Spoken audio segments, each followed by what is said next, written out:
먼저 소화기가 문제가 많은 이유는 외부 이물질이 들어오는 곳입니다. 각 장기별로 소화 효소가 나와서 침에는 어떤 게 들어있냐면 탄수화물 분해하는 효소가 들어있고요. 나이가 들수록 점점 소화가 안 되는 이유는 효소가 줄어들기 때문입니다. 효소는 어떻게 하면 보충할 수 있을까? 과일을 드시면 천연 제산제예요. 과일을 먹거나 아니면 해독 주스를 드시는 게 방법입니다.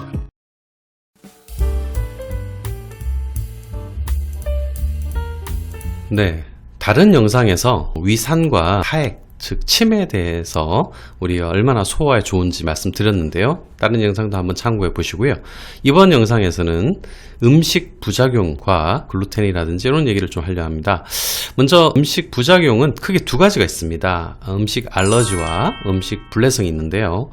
알러지는 많이 알고 계십니다. 근데 불내성이 뭐냐? 불내성은 사실은 인구의 약 반에 해당되는 분들이 이런 증상을 겪고 있습니다.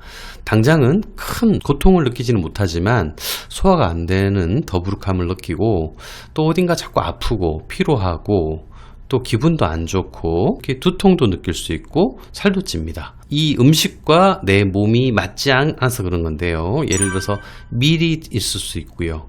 또 글루텐이 있을 수 있고 우유도 있을 수 있고 그 외에 소고기, 돼지고기 모든 것들이 해당될 수 있습니다.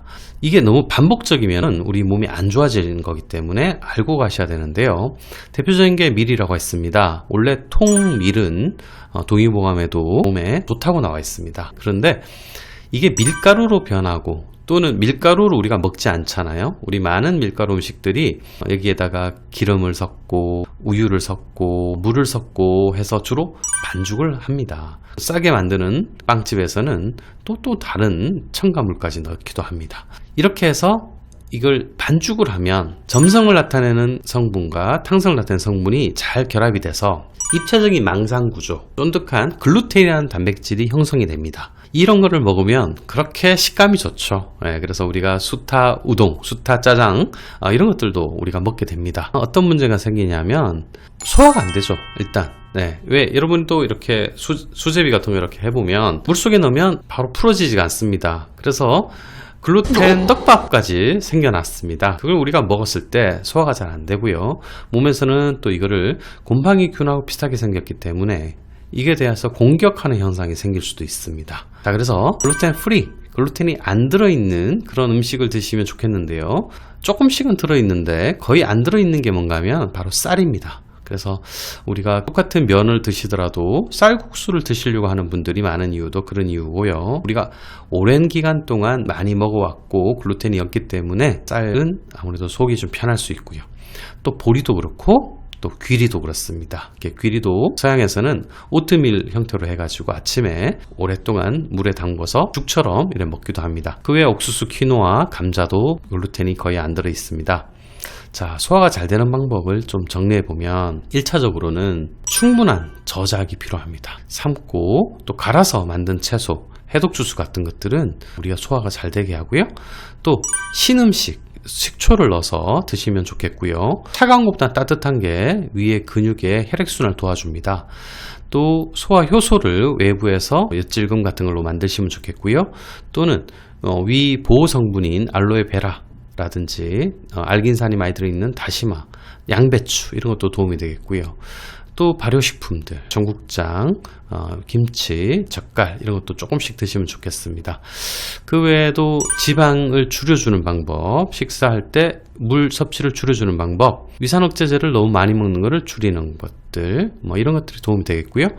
간도 소화하는 데 도움이 되는데요. 어떻게 간이 해독하는 건데 그러냐라고 물어보신다면 간은 바로 담즙을 만듭니다. 그래서 담즙이 잘 만들어진다면 담즙은 지방을 분해하는 효소가 들어있기 때문에 소화에 도움이 되겠죠. 그리고 이제 우리 음식 영양 성분이 흡수되고 잠시 저장됐다가 배출되는 곳인 소장, 대장에도 유익균과 좋은 식이섬유가 들어간다면 또 제대로 분해가 되고 흡수가 되고 적당량의 변이 만들어져서 변비가 안 생기는 방법이 되겠습니다. 자, 그러면 효소만 따지고 비타민C만 따진다면 생거를 드셔야 되는데 실제 생거를 드셔보시면 특히 야채를 속이 더부룩함을 느낄 수 있습니다. 아이 때는 많은 음식에 대한 접해본 경험이 적습니다. 그래서 야채를 먹는다는 것이 성인들처럼 쉽지가 않습니다. 이유식도 열을 가해서 유동식으로 만들어서 아이들한테 주잖아요. 그런 것처럼 아이 때나 특히 나이 드셨을 때 이럴 때는 소화 흡수력이 떨어집니다.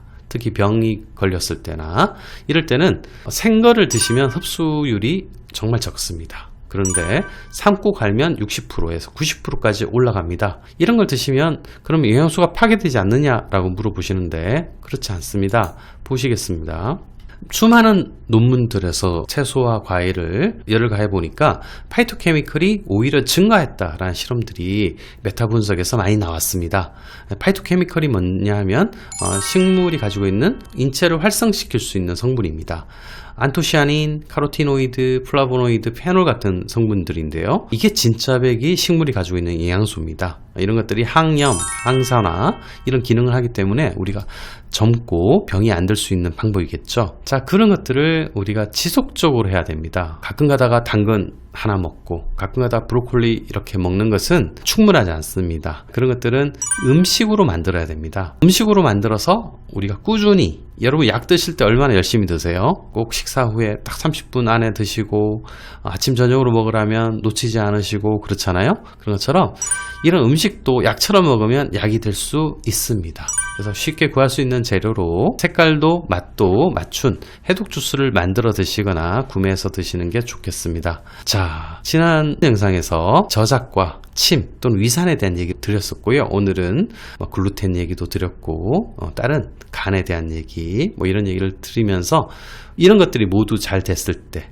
입과 위, 장, 간이 서로 시너지 역할, 서로 열심히 일을 했을 때는 소화가 잘 될 수밖에 없습니다. 음식을 어떻게 열을 가해서 먹느냐 이런 얘기도 드렸습니다. 참고하셔가지고 모쪼록 소화되는 건강한 삶을 누리시기 바랍니다. 도움이 되셨다면 구독, 좋아요 눌러주시고요. 또 다음 영상에서 찾아뵙도록 하겠습니다. 감사합니다.